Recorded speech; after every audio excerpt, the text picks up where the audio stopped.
香港天氣潮濕，成日屋企啲家私用咗幾年都好容易發霉啊！對於我嚟講咧，買嘢除咗要揀靚之外咧，質素好唔好、襟唔襟用、性價比夠唔夠高都好緊要。用咗幾廿年木櫥櫃，基本上新買翻嚟咧用幾年啦，就會開始發覺啲門啊、櫃桶啊開始閂唔到啊，開始發毛啦、變形啦，嚴重啲仲會爛埋添。Zenga 正家智慧廚房，專營304食用級不鏽鋼櫥櫃，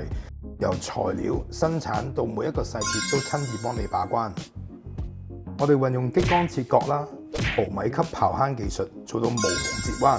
但係一講到用不鏽鋼櫥櫃咧，好多人都會覺得係銀色嘅。而家我哋透過敲漆同水轉印技術，已經可以做到好多唔同嘅顏色啦，甚至木紋嘅效果，靚得嚟又保留翻不鏽鋼嘅特性，防水、防霉、防火，又冇甲醛，用10幾20年都唔會變形，又容易清潔。要揾一個啱你自己嘅，我相信你而家應該識得點樣揀。